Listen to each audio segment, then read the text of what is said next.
خالق جب بندوں سے کلام کرتا ہے تو اس کو وحی کہتے ہیں، اور وحی الہی 3 قسموں پر منحصر ہے۔ پہلی قسم کہ وہ وحی معنن و لفظاً اللہ کا کلام ہے، یہ قرآن ہے۔ اگر معنی بھی اللہ کی طرف سے ہو، الفاظ بھی اللہ کی طرف سے ہوں تو یہ قرآن ہے، یہ متعبد بھی تلاوت ہے، ایک ایک حرف پر 10 نیکیوں کا وعدہ ہے، اور اس میں اعجاز ہے۔ اور اگر معنی اللہ کی طرف سے ہو اور لفظ رسول اللہ صلی اللہ علیہ وسلم کے ہوں تو اس کو حدیث کہتے ہیں۔ یہ بھی وحی ہے، اس وحی کے ذریعے بھی اللہ بندوں سے کلام کرتا ہے، پر الفاظ رسول اللہ کے ہوتے ہیں صلی اللہ علیہ وسلم۔ اور تیسری قسم معنی اللہ کی طرف سے ہے، الفاظ میں اختلاف ہے علماء کا، بعض کہتے ہیں اللہ کے ہیں، بعض کہتے ہیں رسول اللہ کے ہیں، پر وہ الفاظ اللہ کے نبی صلی اللہ علیہ وسلم اللہ کی طرف منسوب کرتے ہیں، اس کو حدیث قدسی کہتے ہیں۔ یہ حدیث قدسی ہے، یہ بڑی اعظم ہے، بڑی اشرف ہے، احادیث میں سے فضیلت والی حدیث حدیث قدسی ہوتی ہے، کیونکہ اس میں اللہ رب العزت کی طرف نسبت ہوتی ہے۔ اور میرے عزیز بھائیو، اس میں اسلوب کیا ہوتا ہے؟ رسول اللہ صلی اللہ علیہ وسلم جب حدیث قدسی بیان کریں تو راوی کہتا ہے میں نے صحابی سے سنا، جیسے ابو ادریس خولانی کہیں میں نے ابو ذر غفاری سے سنا رضی اللہ تعالیٰ عنہ، اور ابو ذر غفاری کہیں کہ میں نے رسول اللہ صلی اللہ علیہ وسلم سے وہ بات سنی جو وہ اپنے رب سے روایت کرتے ہیں کہ اللہ یہ کہہ رہا ہے۔ یہ حدیث قدسی ہے، رب سے روایت کرتے ہیں رسول اللہ صلی اللہ علیہ وسلم۔ تو آج انشاءاللہ ہم صحیح مسلم میں موجود ایک حدیث قدسی، اس کے مضامین کو دیکھیں گے کہ بندے کو اللہ تعالیٰ بار بار یا عبادی کہہ کے اپنے ساتھ کنیکٹ کرتا ہے اور کچھ احکامات دیتا ہے۔ یہ جو حدیث ہے اس کے راوی شامی ہیں، اور امام احمد بن حنبل رحمہ اللہ کہتے ہیں کہ شامیوں کے ہاں اس سے بڑی حدیث کوئی نہیں ہے، یعنی سب سے بڑی اہل الشام کے ہاں جو حدیث ہے وہ یہ حدیث ہے جس کو آج ہم سمجھنے جا رہے ہیں۔ اور ابو ادریس خولانی رحمہ اللہ کبار سلف میں سے ہیں، جب وہ یہ حدیث بیان کرتے تو جسا علی رکبتیہ، اس حدیث کی عظمت کی وجہ سے اپنے گھٹنوں کے بل گر پڑتے ہیں۔ اللہ کی عظمت ہے اس میں۔ اور میرے عزیز بھائیوں، اس میں مختلف مضامین ہیں، ہم انشاءاللہ کوشش کریں گے کہ سارے مضامین آپ کے سامنے رکھیں، اختصار کے ساتھ بات کریں گے۔ تو ابو ذر غفاری رضی اللہ تعالیٰ عنہ بیان کرتے ہیں کہ رسول اللہ صلی اللہ علیہ وسلم اپنے رب سے روایت کرتے ہیں، اللہ کہتا ہے یا عبادی انی حرمت الظلم علی نفسی وجعلتہ بینکم محرما فلا تظالموا، اے میرے بندو میں نے اپنے آپ پر ظلم کرنا حرام کیا ہے، تمہارے درمیان بھی ظلم کو حرام کر دیا ہے، باہم ظلم نہ کیا کرو۔ یا عبادی، اللہ جب یہ کہتا ہے نا یا عبادی، میرے عزیز بھائیو، عبودیت بھی 3 طرح کی ہے۔ ایک عبودیت اخص ہے جس میں اللہ اپنے نبی کو عبد کہہ کے بلاتا ہے، سبحان الذی اسری بعبدہ لیلا من المسجد الحرام، اس میں عبودیت خاصہ مراد ہے۔ اور بعض اوقات اللہ اپنے نیک بندوں کو خطاب کرتا ہے، نیک بندوں کو بھی عباد کہتا ہے، جیسے سورہ الفرقان میں اللہ تعالیٰ فرماتا ہے وَعِبَادُ الرَّحْمَنِ الَّذِينَ يَمْشُونَ عَلَى الْأَرْضِ هَوْنًا وَإِذَا خَاطَبَهُمُ الْجَاهِلُونَ قَالُوا سَلَامًا۔ یہاں اللہ کے خاص بندے مراد ہیں، نبی نہیں ہیں، پر اللہ کے خاص مومن بندے مراد ہیں جو اللہ رب العزت کے قرآن میں بیان کردہ اوصاف سے متصف ہیں۔ تو یہ عبودیت خاصہ ہے۔ اور ایک عبودیت عامہ بھی ہے جس میں اللہ ساری مکلف مخلوق کو خطاب کرتا ہے، اس میں گناہ گار بھی شامل ہے، سیاکار بھی شامل ہے، اور اللہ کے باغی اور کافر بھی شامل ہیں۔ یا عبادی قل یا عبادی الذین اسرفوا علی انفسہم لا تقنطوا من رحمت اللہ، اس میں مومنین کی عبودیت عامہ مراد ہے، اور اس حدیث میں یا عبادی، اے میرے بندو، انی حرمت الظلم علی نفسی، اس میں سارے مراد ہیں، اس میں مسلمان بھی مراد ہیں، اس میں کافر بھی مراد ہے۔ تو پہلا سبق اس حدیث کا کیا ہے؟ اللہ فرماتا ہے میرے بندو، میں نے اپنے آپ پر ظلم کرنا حرام کیا ہے۔ اللہ ظلم نہیں کرتا، بندوں پر اللہ ظلم نہیں کرتا، کسی پر بھی ظلم نہیں کرتا۔ اللہ رب العزت نے قرآن مجید میں یہ موضوع بار بار بیان کیا، وَمَا رَبُّكَ بِظَلَّامٍ لِلْعَبِيدِ، تیرا رب اپنے بندوں پر ذرہ برابر بھی ظلم نہیں کرتا۔ اور اقوام عالم کو اللہ نے تباہ کیا، نوح علیہ السلام کی قوم پر عذاب آیا، عاد و سمود کو اللہ رب العزت نے عذاب سے دوچار کیا، فرعون کو پانی میں غرق کیا، لوط علیہ السلام کی قوم کو بستی پوری کو اکھاڑ کر آسمان پہ لے جا کے زمین پر پھینکا، پر اللہ رب العزت پھر بھی کہتا ہے اللہ بندوں پر ظلم نہیں کرتا، بلکہ بندوں نے خود اپنی جانوں پر ظلم کیا ہے۔ لوگوں کے کام یہ تھے، ہمارا یہ موضوع نہیں ہے ہم لوط علیہ السلام کی قوم کے احوال ذکر کریں، جب ان کے احوال اور اللہ کی طرف سے مہلتیں اور پھر بار بار فرشتوں کا آنا، آزمائش کا ملنا، اور پھر بھی نبی کو ستانا، نبی نے آخرکار یہ کہہ دیا ہؤلاء بناتی، یہ میری بیٹیاں ہیں، ان سے شادی کر لو، ان سے نکاح کر لو، ہومو سیکسولیٹی کی طرف نہ جاؤ، ہم جنس پرستی کی طرف نہ جاؤ، یہ میرے مہمان ہیں، ان میں مجھے رسوا نہ کرو۔ نبی کی بے بسی کے بعد جب عذاب آئے تو یہ ظلم نہیں ہوتا۔ تو اللہ بندوں پر ظلم نہیں کرتا۔ قیامت والے دن بندے کو اللہ آگ میں پھینکنے لگے گا، اللہ اس سے پوچھے گا کیا میرے کرامن کاتبین نے تجھ پر ظلم کیا ہے؟ وہ کہے گا نہیں اللہ، میں مستحق ہوں، میرے اعمال یہ تھے۔ تو فرمایا جب میں ظلم نہیں کرتا، میں نے اپنے اوپر ظلم کو حرام کیا ہے، تو تمہارے آپس کے معاملات میں بھی تم پر بھی ظلم کو حرام کر دیا۔ اور میرے عزیز بھائیوں، ظلم کی بنیادی طور پر دو قسمیں ہیں۔ ایک ظلم ہے بندے کا اپنی ذات کے اوپر ظلم، بندہ شرک کرتا ہے، وہ ظلم کر رہا ہے، شرک سب سے بڑا ظلم ہے۔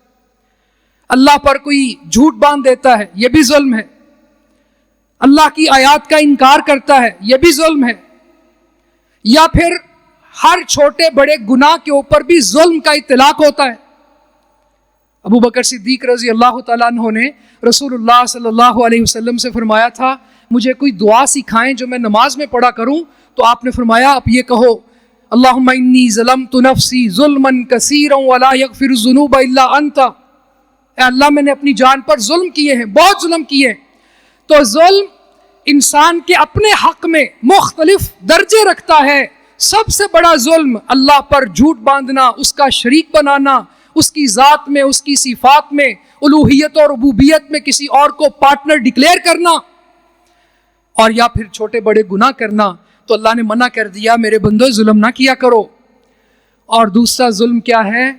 کسی غیر کے حق میں ظلم کرنا، وضع الشیء فی غیر محلہ، جس کا جو حق ہے اس کو نہ دینا، کسی کے پلاٹ پہ قبضہ کرنا، کسی کی عزت پر کیچڑ اچھالنا، کسی پر معصوم مومنہ غافلہ پر تہمت لگانا، جھوٹ بولنا، کسی کو ڈسکس کرنا اور اس کے عیوب اور نقائص کو پبلش کرنا، یہ ظلم ہے میرے عزیز بھائیوں۔ اللہ فرماتا ہے باہم ظلم نہ کرو۔ کسی کے پلاٹ پہ قبضہ کرنا تو درکنار، رسول اللہ صلی اللہ علیہ وسلم نے فرمایا جس نے کسی کی ایک بالشت زمین پر ظلم کرتے ہوئے اس پر قبضہ کر لیا، قیامت والے دن اللہ اس کو 7 زمینوں کا طوق پہنائے گا۔ ظلم قیامت والے دن اندھیروں کا باعث ہوگا۔ الظلم ظلمات یوم القیامہ، قیامت والے دن ہر کوئی اپنے نور کی روشنی میں چل رہا ہوگا، اس کو رستہ مل رہا ہوگا، پر ظالم اندھیروں میں ہوگا۔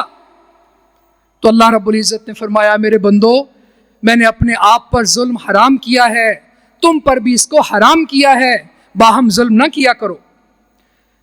پھر فرمایا یا عبادی کلکم ضال الا من ہدیتہ، اے میرے بندو تم سب گمراہ ہو